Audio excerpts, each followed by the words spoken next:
I'm really lucky. Woohoo. Hopefully you should now be hearing me. Looks like I probably am. Okay. Right.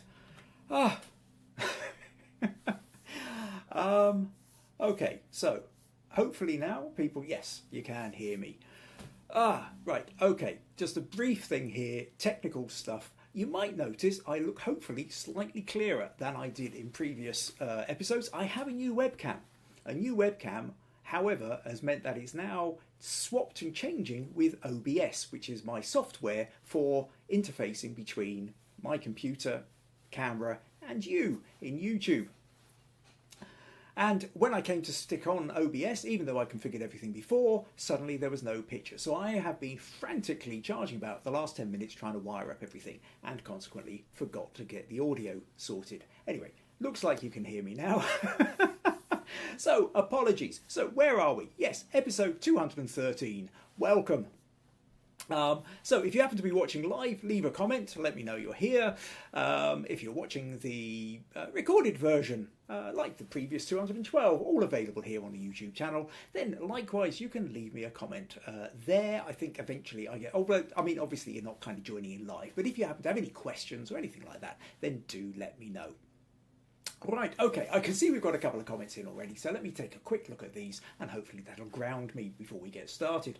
So Janet says, hello from a warm Mississauga. I like your timing. I liked your timing announcing the autumn/fall challenge last Sunday as it was the same time I was out shooting fall colours. Oh, that's handy then. And she says, oh, when do your clocks fall back? Now, next weekend. It's a very good point. I will try and remember to put that into the blurb going out. Next weekend the clocks change here in the UK. Now I don't know whether that coincides with you in North America. I know there's no change for VG in India, so essentially we'll be shifting from 4.5 hours behind India to 5.5 hours. So instead of it going out at 7:30, it'll now start going out at 8:30 in the evening, I think, for Chennai. Robert Schaefer says good morning from Dallas. VG says good evening from a rainy Chennai. Sandra Dork says hi everyone from a mild and sunny Birmingham after pouring rain this morning, and it was absolutely chucking it down here. Storm Ashley, I think, is hit the UK, but it seems to have cleared at the moment. Still pretty windy, but the sun's come out, so that's not too bad. Okay, then we have Marilyn says hello from a chilly and windy Colorado. Then Robert's saying about can't hear. A few people talking about not hearing and then coming back. Oh, there's an Alberto Wilson, says audio. Welcome, Alberto. Don't recognise the name. If you've been here before, apologies. But I do hope you stick around. Robert, Photo Bazaar. Robert Gullick is saying howdy all from Texas. And, okay, various people say, can't hear you, now you can hear you. Oh, Graham's joined us. Graham Webb says hello. I'm delighted you could make it, Graham. Hope the storm isn't too bad down in Devon. Nadia says hi from a cold but bright sunny Fife. The US changes on November the 3rd. Okay, so you're changing a week later in November. So that means next week there's going to be an hour's shift, forward or back. Google it. Google will be far more reliable than me trying to guess whether it's an hour forward or an hour back from where we are just now. But for next week, though, that could be a tricky one. Do check it. Janet says we changed the first Sunday of November. Right, yeah, we changed the last Sunday of October. So there will be a difference next week for everybody in North America.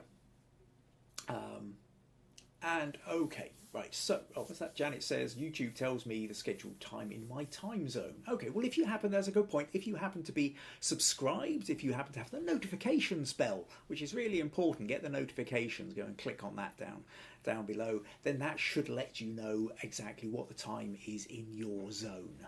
So, right. Okay, so what are we going to be talking about? Autumn. Actually, before we get to autumn, now, there is a little point here that I want to make, which is Pat. Some of you may remember Pat Mackay, or McKay. That's terrible. Suddenly can't remember which way around you say it. But Pat, old friend, known her for years, met her through blogging. And she has been a regular following these podcasts since we began. Pat from Minehead. Unfortunately, Pat died on October the 12th. So she was well into her 90s. She enjoyed the podcast. She enjoyed the company. She was never that bothered about taking any photos herself. She just enjoyed joining in. I'm not going to go too much into this. Some of you may have noticed I've posted a thing on Facebook. What I did do though was I wrote a blog post. So somewhere on here, there, have I got blogspot? Yes, no, I don't. Have I missed the blog? Okay, I think I've missed the blog off all this lot. Okay, well basically, if you go to blogspot.kimayres.co.uk or .com, blogspot.kimayres.co.uk, you will find the top post that I've got there is my tribute to Pat. She was a lovely woman. She was a model back in the 1950s and early 60s. I did do a photo shoot with her several years ago. She was a delight. She will be sorely missed. And there's a few comments here for people saying sorry for the loss. So yes, like I said, you may remember Pat. Pat from Minehead was always very good at telling us what the weather was like and joining in with comments. Right, okay. Let's move on. So where are we going to go? So today we're going to be talking about autumn. April won the Smug Points challenge for September, and she asked if we could do a piece on autumn, or fall as it's more commonly known in the North America. Because of course we're now into that season, and what are the photographic opportunities we get. So actually I'll tell you what we will do. Let's do a quick Smug Points change. Well, that is a lot to say about Smug Points because we're only into October. We missed the first week. Last week was just a kind of chat. So basically everybody who turned up last week and joined in the chat got 5 Smug Points. If you join in the chat today, you get another 5 Smug Points. So everybody's kind of sitting around 5 to 10 Smug Points. Now, nobody sent me an image for critique this week. I was kind of wondering if somebody would. Had you sent in an image for critique, you would have got an extra 25 Smug Points, which would have shot you to the front of the leaderboard for October. So keep that in mind. Next week, there will be an opportunity to send in an image. So whoever basically gets in an image that I decide to use for the critique feedback section for next week's podcast will get a bonus 25 Smug Points, and pretty much it puts themselves in the chance for being the winner of October, because by the time we get around to the autumn challenge, which I'm setting for 2 weeks time, we'll be into November, different Smug Points.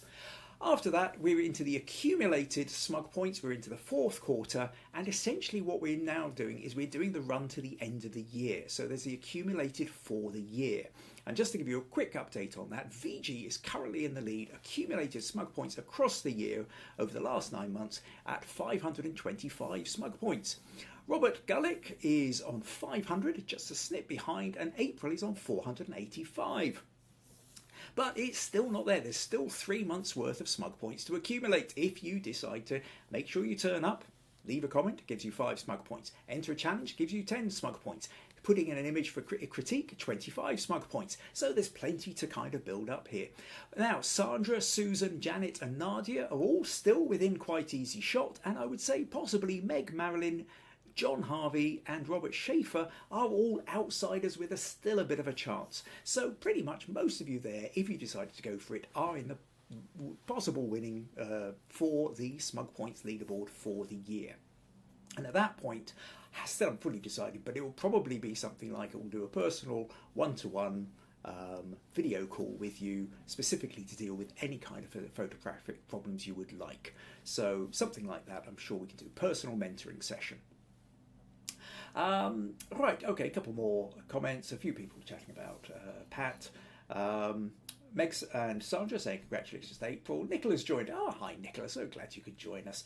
Says finally managed to join in. Apologies she's late, that's fine. And John Harvey's also jumping in a touch late. That's fine, it's okay. We had all sorts of mess ups with the technicals in the first part, so you haven't actually missed anything yet. Right, okay. So let's make a start then on this idea of autumn. So an autumn, April asked for ideas for what we could do for autumn. Here we are, autumn or fall in North America. It's a seasonal change. Now, For VG, fair enough, you're in India, you don't have kind of autumn in the same way. I think you've just kind of entered the wet season. So what I'm perfectly happy to do is accept the idea of seasonal change is really what it's about. So we're going to set the autumn challenge, photo challenge, for 2 weeks' time. So that will be the 3rd of November. And VG, if you want to enter anything which is more about the wet season or the change of the seasons, then that's absolutely valid for the challenge. But for the rest of us in a kind of, and I don't think I've got currently anybody watching from the Southern Hemisphere. If you're in the Southern Hemisphere, I realise autumn's opposite time of the year. You might have to go raid your folders for it. Now, really though, the thing about autumn is this transition. We have all the kind of full greens and life of summer, moving through to the no leaves and the bleakness of winter. And really, it's about how colours change and plant life is different. We get mushrooms and toadstools tend to make themselves much more felt and noticed. We get different activities. People behave in slightly different kind of activities people can do within autumn as well. So really, there's a whole load of different things. Pretty much every kind of photography genre there is, on some level you can probably apply to autumn as well. The possible exception to that might be underwater photography. I've got no idea how the season changed for that. I know Robert Schaefer's done some of that, so maybe you could tell us otherwise. But what I'm going to do is I'm going to take you through some of the photos that I've raided my folders and get to take you through some of the ideas of things that you can do for an autumn challenge and ways of looking at it. Now, what I'm doing is showing you my pictures, not with the idea that you need to go out and copy them, but the idea that they should hopefully inspire you. You can certainly copy the ideas, take the ideas, and open your eyes to a way of looking. Really, this is what this is about. The autumn challenge is going to be, how do you see autumn? And that can be close up, it can be far away, it can be about the plant life, it can be about people, it can be about environments, it can even be about still life. So lots of opportunities here. So I'll tell you what we'll do. Let's get some images up. So let's tell you what, let me drag this over here. Oh, Robert said the only thing that changes underwater through the year is temperature and visibility. Yeah, I guess the temperature is going to change. Harder to get and the visibility, I suppose, if it's all getting stirred up a bit, harder to show via photography. But if you really want to go for it and take that as a challenge, please do. However, I'm not expecting anything. You would have to explain it to me. Okay, let's do a little flip over here. So here we have kind of a starting point. So trees in autumn. The leaves change colour. These ones have changed a beautiful kind of red. Now, here in Dumfries and Galloway, in this southern Scotland, we don't, to be honest, get a huge amount of red. It doesn't happen very often. There's a couple of you might get an Ayres or something which turns red, but by and large, mostly leaves tend to go yellow to brown to gone. It's unlike North America or aspects of like New England and Canada, where in Canada the maple leaf is red. Your whole flag is based around a red leaf because it can be absolutely stunningly gorgeous with vast half the continent or whatever covered in red leaves. Absolutely stunning. I have every intention of getting over there. It's on my kind of bucket list, if you like, to get over to New England or into Canada one autumn or fall to really just see the gloriousness. Now, we don't get that so much here, so for me, taking a photo of an actual red tree with all the leaves, leaves falling down on the ground and what have you, felt quite special. This felt quite different. And part of this is I'm allowing the red to stand out by pulling in the kind of the bluey greens and the kind of yellows of some of the other trees around it. Okay, so there's that notion of the tree. But now, so you can take the idea of a standalone tree. If you take a single standalone tree, whether it's in amongst other trees or whether it's standing alone in a field, but the leaves are changing colour, that's one of the ways you can capture that notion of autumn, is it that in the leaf colour change.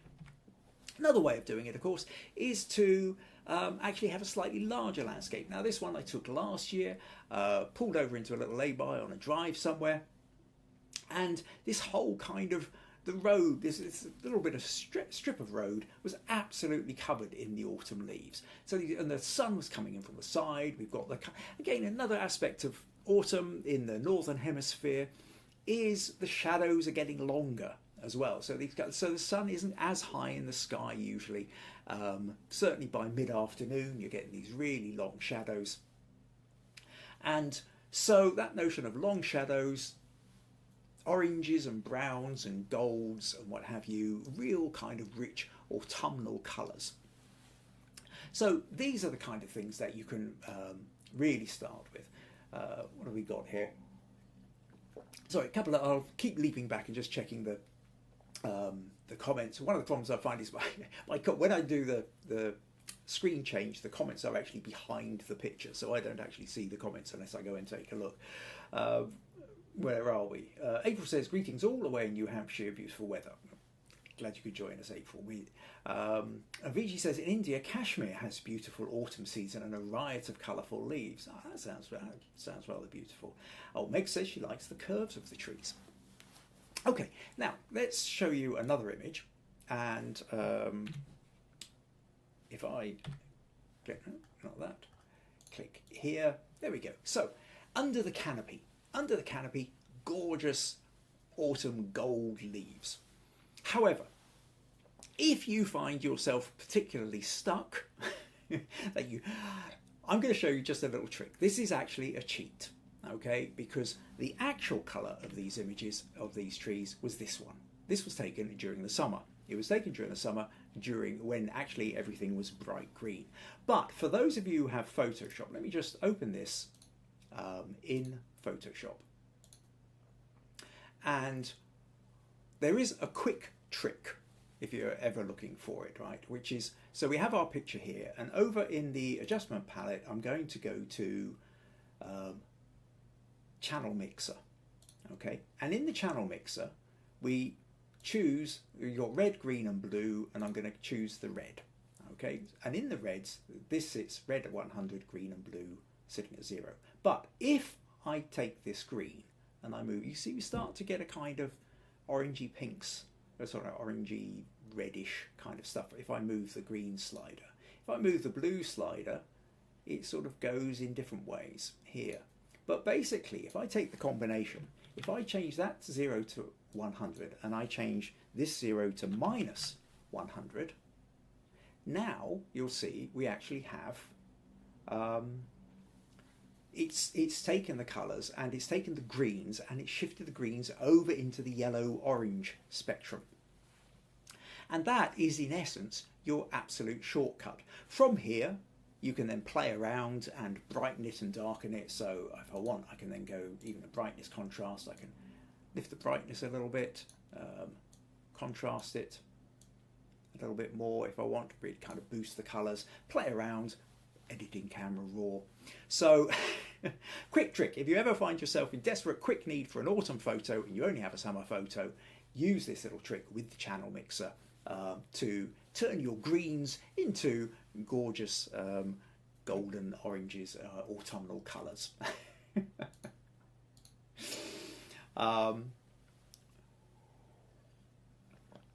Right, where are we?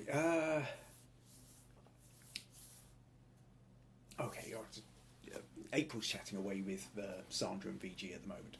Right, oh, Marilyn says, excellent tip. Right, so fun little bit of thing. So there's this idea then that you can go in and you can get the big tree, you can get the landscape of the tree, or there's the idea of zeroing in a bit. So if we're talking about the idea of leaves, so here we have some gorgeous oak leaves, and we've got the sun coming through the leaves. I've got the leaves, so the sun is, I'm shooting from underneath, so the sunlight is coming through the leaves, and you're getting, so it's making that semi-translucent, but you're also getting shadows through them as well.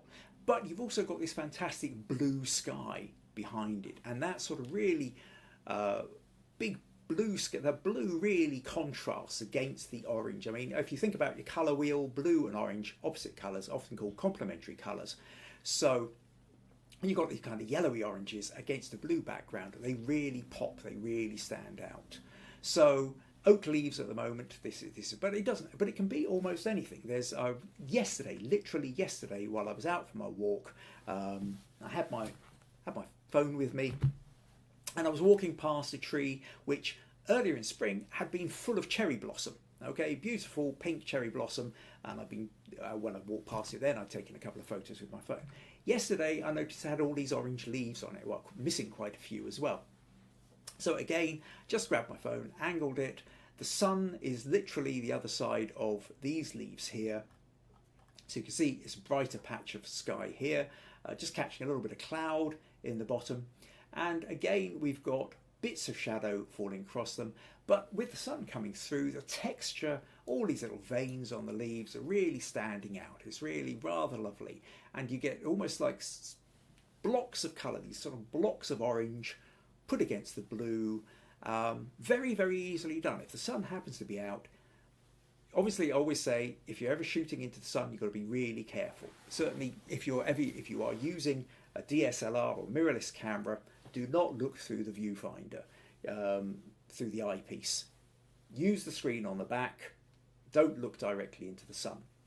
Remember, lenses are basically, they're a magnifying glass. Okay, so if you are putting the camera to your eye, you are magnifying the intensity of the sun. Now, if you look directly at the sun anyway, it hurts your eyes. If you put it through a magnifying glass, you are very likely to damage your eyes as well. So with that caveat, always be careful when shooting into the sun. However, if you're using your phone, you can be looking down at your phone, and you can look at the screen, and you can angle it about until you get the leaves behind the sun without hopefully doing your eyes any damage. So that was another kind of fun one to do. Or you can kind of go, you can get a more kind of little bit of macro if you want, where you kind of sort of zoom in on a single leaf as it's just sort of hanging on the twig. Or sometimes something like this, where you just, here using this is that notion back of shallow depth of field. Okay, so if you're not using a macro lens, or if you just use, you really go as wide aperture as you can, zoom in as far as you can. So if you're using any kind of wide angle's not really what you want for this. You want a zoom lens. You want to zoom it to the maximum you can, as wider aperture as you can. Obviously, maybe you need to go to a faster shutter speed or a higher ISO, a lower ISO. To compensate so that it doesn't white out. And then that way you start to get the kind of, it isolates these leaves against all the trees that are in the background. And sometimes you can get the most beautiful bokeh kind of these effects. You get the leaves over here, but there's the hints of the leaves as everything else drops out of focus quite quickly. I mean, even if we just look at this front leaf here, it's sharp just here, but there's points whereby it is, the focus drops off very, very quickly indeed. Now this one, I think it's a 2.8 aperture, and I think I was using my big telephoto lens, probably 200mm lens, picking off a couple of leaves up in the branches. And it creates this sort of beautiful bokeh effect. And sometimes you can do something like this, which is where it's sort of really ramped up a little bit more, just absolutely isolating a couple of the last of the autumn oak leaves hanging onto a twig here. We've even got little bits of web just sort of showing, and fantastic, beautiful, soft, creamy bokeh in the background. So this is another one which is done with, it's a 2.8 aperture on a zoom lens, okay, and that's what's helping to isolate it. And then the sun is hitting the leaves, and the background has just dropped away. All the shadows and little bits of light hitting branches in the distance and what have you has just dropped away into that lovely kind of creamy bokeh. So that kind of idea is definitely something you can do to play around with. April says, beautiful leaves, love the sun through the leaves. Meg says, really love the pop of colours against the blue sky, which April agrees with. And Sandra says, I love the oak leaf shots. So that notion then, so we've talked about the idea you can get a tree, you can get a bunch of trees, you can look up into a canopy, you can isolate a set of leaves on the tree, you can isolate a single leaf on the tree. While we're still with the leaves, though, you can also have the idea of the leaves once they've come off the tree. So again, this one taken just a couple of days ago with my phone, out for my walk, and at the moment the wind is there's a particular part of the walk in Castle Douglas where we've got all these trees over on the left hand side as I'm walking down the road, and they are just throwing their leaves out at the moment. I don't know what it's like today after the storm's been, probably a lot less leaves, and then the wind seems to be blowing them, catching them and blowing them up against the wall. So very often you've got these big piles of leaves that are building up. And the piles of leaves can of course be quite a bit of fun. And again, with the phone, you can just drop down very, very easily. You don't have to be sort of lying face down or getting your ear full of wet leaves like you do quite often with the DSLR. Although if you've got a flip screen, of course, it's much easier to put your camera down and then flip the screen up and see what's going on if you don't want to get an earful of mud or pavement. So that notion then of you can get into the pile of leaves, and also if you want, in this case I'm just playing around. This is part of my observational photography. Whenever I go out for a walk, it's kind of like sketchbook stuff. I'm not looking to use this photo for printing up or doing anything else, but it's about the idea of what we've got is we've got leading lines. I'm using this notion of they're all kind of triangular points kind of leading off into the distance with this. So I'm using the leaves, the wall, the road, the fence, everything is, but you've got all these kind of rich yellow leaves with it. Now what you can also do is just go for the leaves themselves. This one taken a couple of years back, when pretty much there was half a field covered in dead leaves. And again, phone dropped down in amongst them all. And here it's just this sort of mass of leaves. So here what we're doing is we're doing the fill the frame. So remember that technique we were talking about the other month, about that notion of fill the frame, where you don't put an edge on it. And because you don't include the edges, it could go on forever. There's no real sense of whether the border of this is just 2 inches outside the edge of the photo or whether it's infinite. So it just sort of, and it's sharp enough in the foreground for you to kind of find interesting curves and colours and shapes and textures, but the background just kind of disappears out. Or what you can do is you can concentrate again on the ground on the single leaf. This, another phone photo. And again, it's this great thing with the phones. You can just literally stick your phone down at ground level without getting an earful of mud and find a leaf. Find a leaf which has got a curve in it. Find a leaf which has got interesting colours in it. Find it, and it's back to this notion of when we see a photo like this isn't how we usually look at leaves. And to go back to this phrase that I keep kind of using, I've been using a lot more this year since I came across it, which is we don't take photos to have a photo of what something looks like. We take them to see what it looks like as a photo. It's what it looks like as a photo. That's what makes photography interesting. It's how we kind of, because we wouldn't see it like this, the photo makes it more interesting. So what we're doing when playing with our camera, whether it's our DSLR, our mirrorless, our point and shoot, our phone, is we're trying to capture something more interesting in that sense. So I think it becomes really quite important to play and to not feel that you've got to get an absolute likeness of something. What you're doing is almost the opposite. You're trying to get something which is not a likeness, or is something which we recognise what it is, but we're seeing it in a way that we've not really seen it before.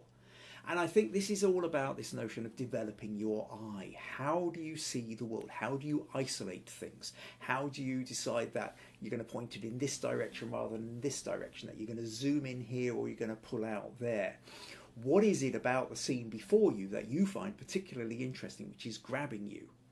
That's where it becomes interesting. And what will grab you might not grab somebody else. So you can have 2, 3, 10 of you standing in the same place, and each of you are getting drawn to some slightly different aspect. And the more you allow yourself to explore that, the more you develop your unique eye for the photography.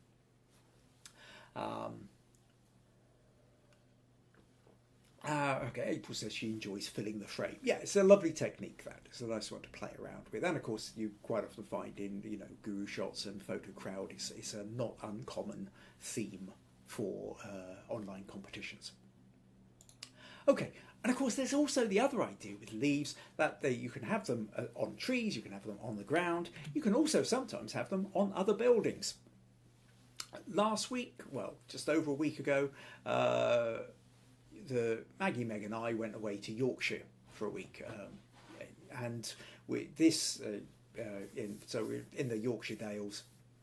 I cannot remember for the life of me now the name of the village we just sort of passed through, but we've got here the York Arms, and it's, this, suddenly forgotten what it's called. Maggie told me the plant, it's not ivy, but the whole hotel was covered in this, which has now turned, all the leaves have turned red, and it gives it such a kind of an incredible look to it as well. So quite often, whether it's ivy or it's some kind of creeping plant or something that's running up the side of buildings, these too can also change colour seasonally as well. So this way, so if you're into architectural photography, you can also include the notion of seasonal change with architectural photography as well.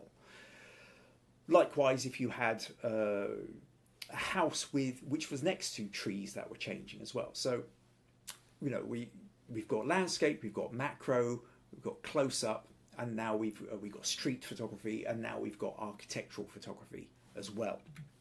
So that's worth playing around with and looking for as well. Graham says Virginia Creeper, possibly. VJ says, the standalone leaf was good, and April says, oh, gorgeous, so much colour here. Loves the hotel with the red. Okay, right. So then, of course, as well as, so everything we've been talking about so far is leaves, because to be honest, they tend to be the thing that hits us the most, because there are trees all over the place, unless you happen to be in a very, very urban area, which doesn't really include them. But even most urban areas tend to have either trees in the street or trees in people's gardens. That very often, apart from the weather itself, tends to be the most visible sign of autumn. It's the leaves changing colour. So that very often is that's our starting point. But there are other things that change colour too. So let me see if not that one. If I do that, there we go. Ferns. So just as another plant, and ferns tend to have some they all change from green to brown. And if you happen to live in a slightly more rural area or a slightly more elevated area, really noticeable in the Yorkshire Dales, how much the ferns had all turned to brown. Around here, southwest Scotland, they're all turned as well. And you can get the kind of almost skeletal remains of some of the ferns with some really interesting shapes, gorgeous colours and shades to play around with. And again, thinking of that notion of wide aperture, what have you, just blur out the background, isolate shapes, it can get really beautiful. And of course the other thing is stuff that grows, because fungus, mushrooms, toadstools, these things also very much tend to be associated with autumn and fall as well in the Northern Hemisphere.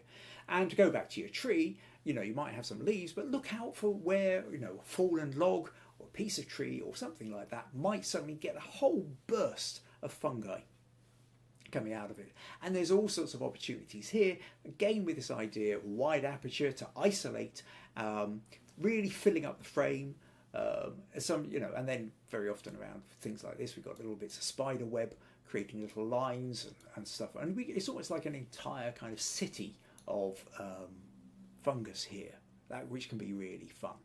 And again, that's on the tree, but if you don't mind either getting your ear stuck in the dirt or you're happy to get your phone down low, there's the idea of mushrooms that are growing. So in the woodlands, in the pine woods especially, there's all sorts of woods. I mean, here we've got the fly agaric, the very distinctive red cap with the white bits around it.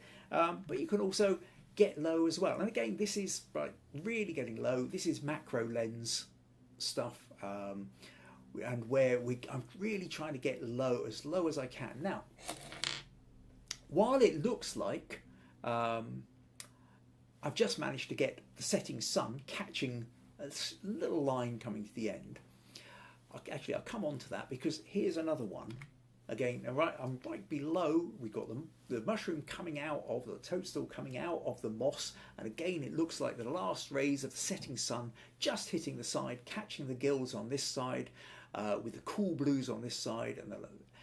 But this is a little cheat. In the sense that it's not a cheat as in I'm trying to say it's something. It's not quite as the cheat as in changing the colour of summer leaves to winter leaves. But what I've done here is I've used a torch. Now, some of you may remember it's either 2 years ago or 3 years ago, I talked about this idea of photographing fungus on the forest floor. And what we can see here is I've got a wee torch and I've got a little orange gel, so a little sheet of plasticky stuff. Now, if for that matter, you can use candy wrappers if you don't already have something like this. But that light, just shining it through, because you can see the toadstool itself isn't very big. This torch here is this one, so that size. I mean, it's only just about the same length as my index finger. It's not a big torch, right? And then I've got a little orange gel just sitting across, but because the mushroom itself isn't very big, if you're then using a macro lens to get in close, so this mushroom is this mushroom with that yellow light running onto it. So if you want to get a little bit creative as well, a wee torch, it doesn't have to be much, doesn't have to be that powerful, but a little bit of orange or yellowy perspex candy wrapper kind of sweet wrapper kind of idea, and you can just get that little bit of colour. And this was what I did, exactly the same thing with this one, only it's now out of sight, off to the left, creating just a little line, catching a little bit of light, creating little bits of shadow, and really kind of adding a sense of depth to what was otherwise, because this was a dull day and it was under the tree canopy, so there wasn't a huge amount of light. But resting the camera into the moss, setting a 2-second timer so that when I pressed it I wasn't getting blur, and then using the torch I was able to get something which really has a lot more depth and mood and feel to it. So that's certainly one of the things you can do. Is there's a whole, I like I said, I can't fully remember, but I do know it was either 2 years ago or 3 years ago I did a whole piece about how to use your phone to get in and do a bunch of forest floor fungus photography.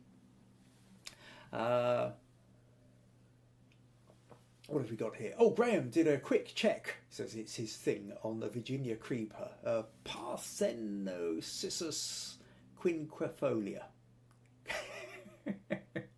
Okay, Latin wasn't my strong point, but plants are Graham's, so I will absolutely take your word for that, Graham. Thank you for that. If anybody's interested, go and take a look in the comments. Copy and paste it into Google. And you can find out if ever you fancy having some of that for your own, or you've taken a photo and you wish to reference it in your descriptions. That's where. So thank you, Graham. Appreciate that. Marilyn says, great mushroom shots. Fiji says, my nephew keeps telling me that he would love to visit during autumn. Would love to visit the UK or go up to Kashmir. Certainly want to move around the world, find somewhere in the world where it's interesting. Sandra says, I love the red cap. Vici says, bejeweled mushroom. April says, love the macro with the sun, or great idea with the torch. We'll use that idea. Sandra says, great idea with the torch. Cool, right, okay, so we've played around with mushrooms. You also get this other stuff, other things fall from the tree too. So, what I'll do here is I will show you, there's conkers, right, or horse chestnuts. So, about a month ago, I took this. It was an early one to have fallen off the tree. So here you get, and there's a particular little bit of wall on the opposite side of the park, across the road, Market Hill car park in the park. There's a little wall, and sometimes I'll just kind of walk along this little brick wall, and there's a horse chestnut tree and this had fallen down. At this point, there was hardly anything actually. When I opened it up, it was mostly white. There was the tiniest small little kind of germ of a horse chestnut about to grow, but it was too young. But this idea of you can kind of take something like this and just sit it on the wall, isolate it, again, take them with a phone. I'm using the 2x zoom and putting in as close as I can get. It's not quite macro, but it is blurring out the background, which is quite nice. Now, a month later, about 2 weeks ago, 3 weeks ago, I found another one, same spot, only this time it had kind of half split open, and here we can see we don't have the fully grown chestnut in there yet, but you can see we've got a smaller one here, and we've got other ones into the white which are starting to bulge out. So that's kind of created an opening. And then last week I was out back into the same spot, and here we're now into proper horse chestnut seed. So this is one that's fallen and it started to split, and we can now see the full horse chestnut in here. And what I did after taking this photo was I just pulled it apart slightly, and now we can see the full horse chestnut.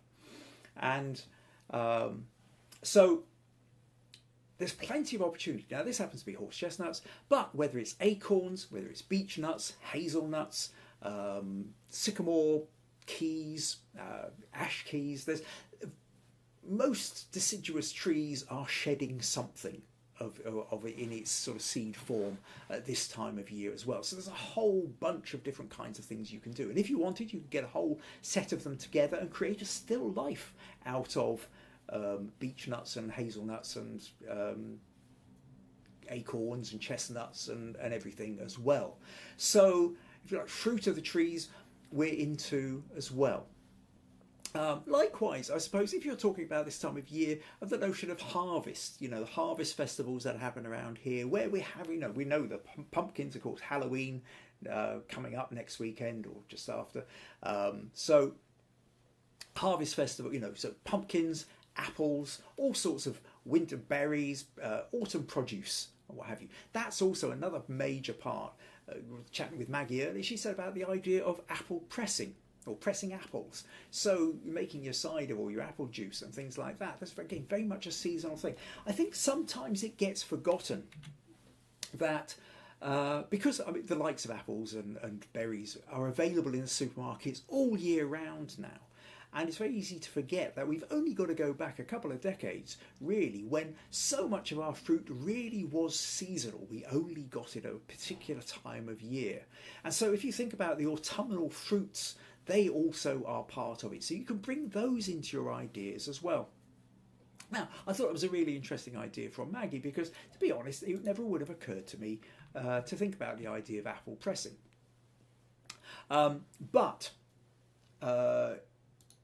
This means that actually, if anybody's got any other ideas of things that you think might be good autumnal ones, throw them into the comments right now. If there's something where you're thinking, oh, yes, there's this, there's that, or what about this, whether you want to ask a question about it, drop them into the comments right now while you're watching live. And then hopefully I'll be able to read them out and you other ideas for inspiring everybody who's watching the podcast.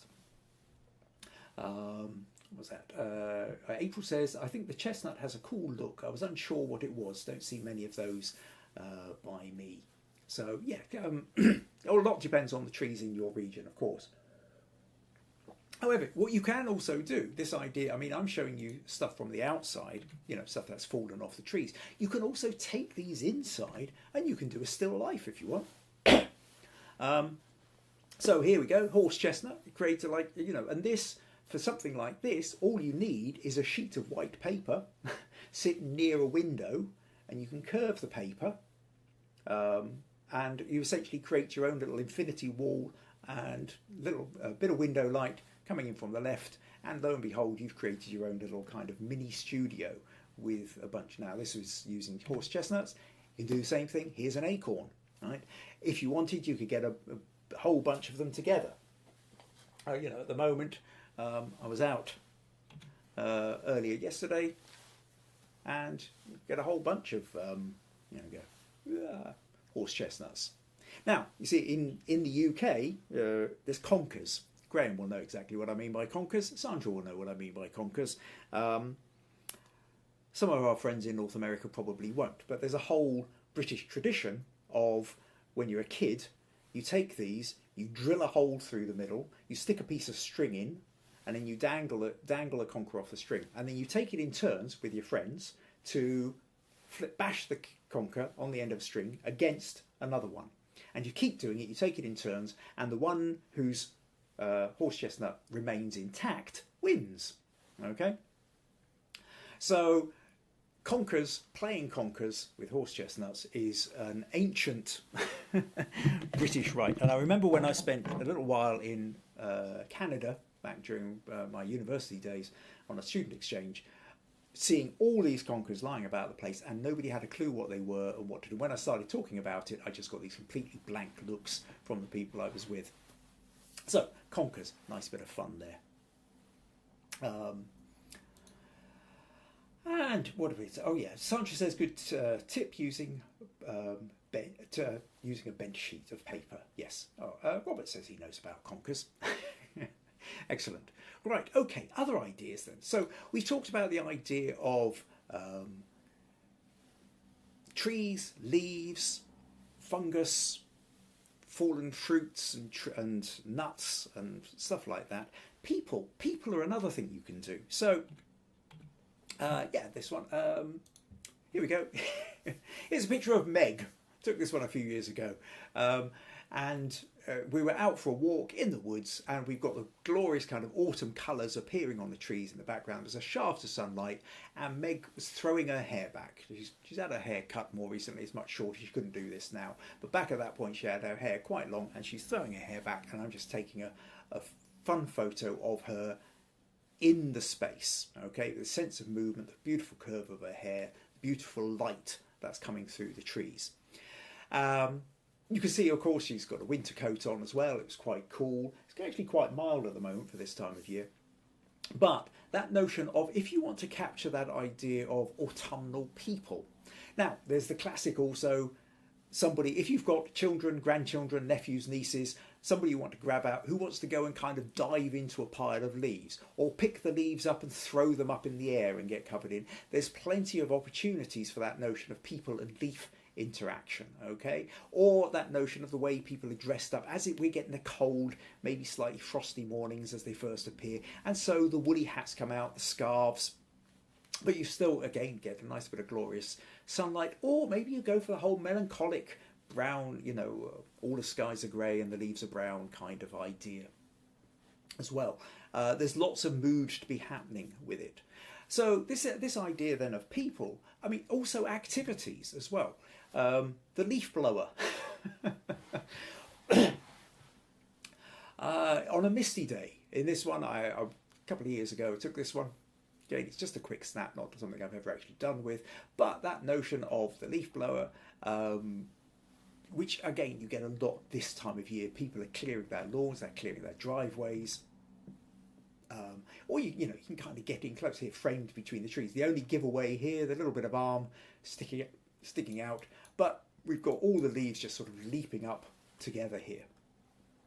So lots of fun to be had with that kind of idea as well. So people and activities are something you can be playing around with. Okay, what did we say? Oh, April says this is a cool shot. I think that's the one to talk about. Meg. Sandra says, what about events like Bonfire Night and Halloween? Yes, I think so. And given the fact now, the Halloween challenge, the autumn challenge is to be in by the 3rd of, the podcast will be going out on the 3rd of November. Yes, you could in theory, if you want to get some Halloween shots in, and carved pumpkins and things like that, I think definitely try and get the picture to me by the 1st of November. If you're taking the photos the day before, try and edit them, get them into me by 1st of November. 2nd of November is cutting it fine. And certainly by 3rd of November, I won't be able to accept them. If it is the 2nd of November, the Saturday, try and get it to me Saturday morning as early as possible. If you want to get the image included into the challenge. Bonfire night, firework night is then the 5th of November, so that's going to be after the challenge. So that's not really going to happen unless you happen to be in one of these places where they set up the fireworks the weekend before, which would of course coincide with Halloween. Then you might get an opportunity for fireworks. But I don't know whether it would actually fit in with this challenge. But you're right with the idea that it is kind of is seasonal. It's part of this season. Oh, that's Nick saying almost time for fireworks. So glad you could join us, Nick. VG says Meg's red hair reflects the autumn. Meg dyed her hair red a few years ago and periodically keeps updating. It's a lovely colour. John says in Ohio, horse chestnuts are known as buckeyes, and Ohio is known as a Buckeye State. And of course, the Ohio State Buckeyes team. I didn't know that. That's a good one, John. Thank you for that bit of information. Janet says we already have the Halloween decorations out. Okay, but sounds like you're onto something there. Certainly, you've got a chance for still life with things like that, or you could put them into some kind of larger context. If people have got big Halloween decorations hanging outside their house, or they're already carving the pumpkins, lots of opportunities there for this autumn challenge. Robert Schaefer says, John, yes, my wife is from Ohio and makes Buckeye balls every year. Delicious chocolate and peanut butter balls. All right, okay. So chocolate and peanut butter, is that to look like and emulate the idea of the horse chestnuts? Excellent. Right. Well, we saw in that last photo the notion of, we've got the leaf blower, but it's also a misty day, and autumn is also sometimes known as the season of mists, and so it's not uncommon to have kind of misty days. So can you kind of tie it in with the season as well? So it doesn't have to be thick, it could be these mild ones. I mean, like here we've got a road. We are at that point whereby the ferns have turned brown. There's a few stray yellow leaves left. There's bits of colour, so here we're using the notion of the road creating a little wiggly line through the woods in an autumnal kind of way. So you could use the features of the landscape of roadways and things like that as well, or for that matter pathways. So maybe this one's just a little bit past it. It's kind of deeper into winter, but at the same time, we still do have some of the beech leaves left on the trees here. But that mist in the woods can be really, really atmospheric. It doesn't have to. So a lot of the leaf photos we were looking at before were the way sun was, all the picture of Meg. The sunlight's hitting these yellow and orange leaves, and they're glorious. They're bright colours, and those bright colours really kind of grab us. But in this case, there's also melancholic, sombre moods to be found in the greys and the browns. And that kind of misty place can often be a fun place to go. Likewise here, another kind of mist through the trees. And the mist is always a great way for kind of helping really get that sense of layers and depth. Because as it gets further back, as the trees disappear into the mist, they get fainter with less and less contrast. And so as you look at it, you really, even though it's, always with photography, it's just a two-dimensional image, tricking the eye. And that way of getting a depth into the eye, mist is a wonderful way of doing that because of that change of contrast as it gets deeper into the picture. So that's another kind of fun thing to do. And of course, this was a slightly misty day as well, but waterfall.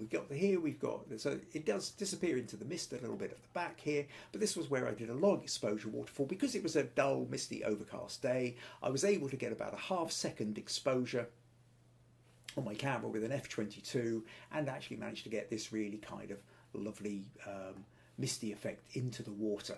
But it's surrounded by all the leaves that have dropped down off the trees. There's still plenty of leaves on the trees. There's the odd hanging leaf over here, but we've got all the glorious colours, and we've got the woodland and the waterfall, and it's very, very atmospheric. So don't forget, you can play around with that kind of idea as well. What have we got? Sandra says, love the misty road shot. VG says, wow. April says, love. Sandra says, love the silver birch and the ferns. April saying, amazing shot over shot.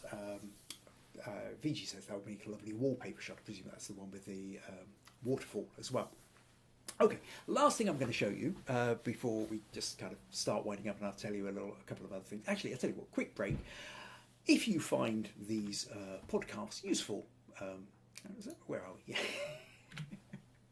If you find these podcasts useful, interesting, entertaining, and you would like to support them, then buymeacoffee.com/Kim Ayres is one of the ways to do it. And I do have to throw that in. Put these podcasts out 4.5 years. It does really help if you're supporting me doing them. I haven't yet got a sponsor. Another option here is if you happen to know anybody who would like to sponsor these podcasts, I'm absolutely all ears for that as well. Right, so where was I? This notion then of, yes, last little thing I want to show you here as well. It's a fun little kind of Photoshop trick that I've shown you aspects of this before, but this is one for kind of real, I suppose, not Photoshop enthusiasts, certainly editing enthusiasts, where you've got to go a little bit more than just add a filter. So what I want to do is I want to show you now a photo. Right, now here's a photo. This is the unedited photo. What we have, this was actually taken around the same time I took that waterfall shot that I was just showing you. I moved deeper into the woods off to one side of the waterfall, and it was misty, and there is a tree here. This is pine. This is Norwegian pine. There's vast pine plantation in Scotland. But there's a beech tree growing out of it. Now, this one hasn't been edited. So what I'll do, here is the raw file. So let me open this, and I'm going to show you a fun little trick here. So first of all, let's hit auto here, brighten this up a little bit, go to the light, let's maybe just brighten it a fraction more so we can actually see what's going on here. Detail, let's bring the luminance up a little bit as well because it was a little bit noisy as I brightened it. So we're just going to kind of start with that. Okay, well, now I'll have to, that's sickly overdone. Now, so we end up with this photo here. This is what we're starting with. Now, what I'm going to do is I'm going to take you through a couple of different stages. What I'm going to do is I'm going to use the motion blur and I'm going to use selective color to create a fun kind of interesting image, versions of which you will have seen before, either from me or on Photo Crowd or on some of these ideas. And you might have wondered how they were done. But what I'm going to do first of all is I'm going to select color. So if I go to select color range here, and what I'm going to do is I'm going to zoom in and I'm going to select the oranges and browns of this tree. So I use my little color picker here and I click on the orange. Now if I hold down my shift key, this allows me to add colors. So I can add various shades. And what we find is as I start adding a few more of these greens and browns, you see this starts lighting up, showing me what is being captured and what isn't.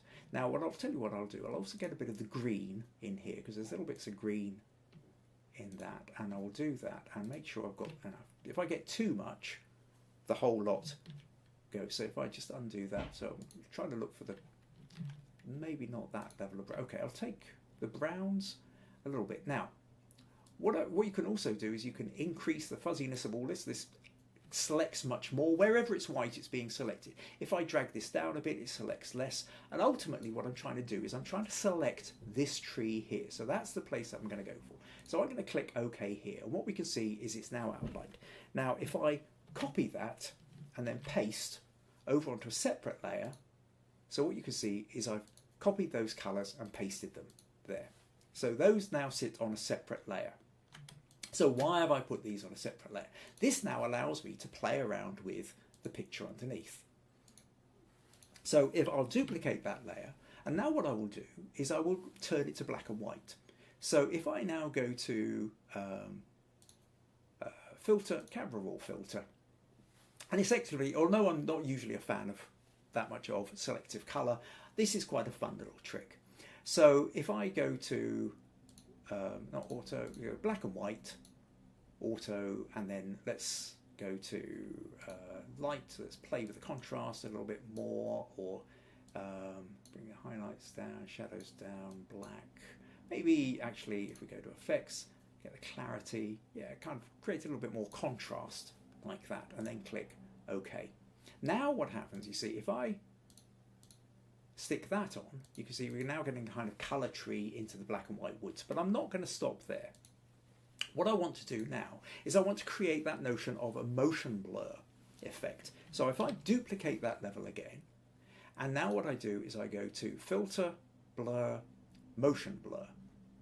And now the motion blur we can have it going sideways, we can have it going. But what I'm really wanting to do is I'm going to create this at 90 degrees so that it goes straight up and down and matches with the line of the trees. Now you can create it a little bit, but what I'm really wanting to do is create this really quite strongly. Now if I do it too strong, there's, yes, maybe, okay, I'm going to do something like that. I do want it quite strong. I'm going to do something like that, I think. We've now got all these long straight lines clicking about on here. But I don't want, got a tree there, that's not quite. I want to kind of blend this down. So what I'm going to do is I'm going to create a mask. I'm going to go up to here, and I'm going to have my gradient set to black and white and moving from one to the other. And then if I take this, I can drag this down. You can see that actually I can change where I blur it from. Now, actually, I want it blurred from, I only want it really appearing from sort of somewhere down here. So if I do this, maybe drag that up a little bit there, then the bottom part is now woodland floor, and the top part just disappears up into the smooth blur. Now what I can do is maybe actually I can I'll select that, or copy and paste it onto a fresh post, and then a fresh layer rather, and then now if I go to filter, camera raw filter, I think I might add a little bit more contrast into this. So maybe boost the clarity a bit, go take the contrast a bit stronger, something like that. I think I quite like, I really want that kind of darker kind of feel to it. Maybe take those highlights down a bit, play around with that, something like that. Now I quite like that. Now what I can do is I can come back in and I can stick the tree back in. Now the tree itself is fairly dull, so if I then go to brightness and contrast, but there's a little bit down here, clip, this little square with a little arrow coming down the bottom. If I click that, what this does is it clips to this brightness and contrast is only going to affect the layer below it. So now if I boost the brightness, you can see it boosts the brightness of the tree, but nothing else. And then if I boost the contrast, it brings out more of those kind of reds and stuff. So now we've got the tree in here. Now, if I then group those two layers together and stick a mask on them, what I can do is I can, you see that while I've got it here, I've got because it was selecting, I've got lots of little dots elsewhere. So turn that to black and I can just remove the little bits that I don't want. Now I don't want to keep the green undergrowth either. I'm wanting to purely have the leaves of the tree sticking out here. So I'm just going to do a very quick edit here, like that. And if I want, spend a bit more time, I can go and really pick out some of the more little details that are lost in the background. But for this, I'm just kind of give you a quick overview on how to do it. Then what I can do is one of the problems that we've talked before about when you do this streaking movement blur is actually at the top it starts to look quite unnatural. So I'm just going to crop down the top and get rid of those bits there, maybe pull that in a little bit to there and drag that in, something like that. And now we have one of these pictures, which is where you have the beech tree, the autumnal colours of the beech tree standing out against that kind of misty, dark, black and white pine. And this is the kind of thing which occasionally wins photo crowd contests. I won photo crowd contests with this. There's another guy I've seen who does something virtually identical to this. In fact, he started producing one virtually identical to this shortly after I did mine, and I'd explained in the comments how to do it. All favour to him. The whole point of me explaining is so that you can go out and give it a go yourself. So that's an idea, fun little autumn notion for those who are really into. Oh, didn't want to do that. Where have I gone? There. So hopefully you found that one a bit fun. Okay, what else we got? April says, very creative, Kim. VG says, lovely edit, breathtaking. Sandra says, another Photoshop masterclass. Thank you. Makes us very interesting, looks amazing. Okay, cool. Right, that's us then. Brings us to the end. So next week we're going to have a little bit of fun. One or two of you may know about the Cluedo-themed shoot that I did back earlier in this year. Or Clue is the board game where you go Mrs. Scarlet in the library with the candlestick, that kind of thing. I did a family photo shoot where instead of everybody kind of sitting around looking, we did the Cluedo themed family photo shoot, and it was a huge amount of fun. So what I'm going to do is I'm going to talk about that, and I'm going to show you some of the photos, show you some of the behind the scenes photos, talk about how that all went. So that's what we're talking about next week, and there will be space for one, maybe two photo feedback opportunities. So if you have an image you would really like some feedback on, then send it to me, and if I use it, you get a bonus 25 smug points, don't forget, which in the current climate may well put you in the front for the October Smug Points Leaderboard. And then in 2 weeks' time, so that's on November the 3rd, we will review all the images that get sent in for the Autumn Photo Challenge. Okay, so please send something in. Okay, you get a bonus 10 smug points, plus of course, and then there are extra smug points to be found for my first, second and third place choices as well. But it's not just about getting the smug points, it's about getting out and doing and having fun. And like I say, VG, if you want to do something that's anything to do with kind of seasonal change in Chennai, then I'm absolutely happy to accept that as well. All right, okay. So next week, Cluedo family photo shoot. The week after, the Autumn Challenge. Looking forward to seeing what you put in. Right. Oh, Jack has just joined us and said, hello, everyone. Time change, Jack. We're just putting to an end. Next week, then, yes, clocks will have changed. So make sure you Google time difference between UK and wherever you happen to be. Hopefully then, that's, I think, what do I need to do? It's not over there. I need to go over here and do that one. That's it. Take care. Enjoy yourselves. See you all next week. Bye-bye.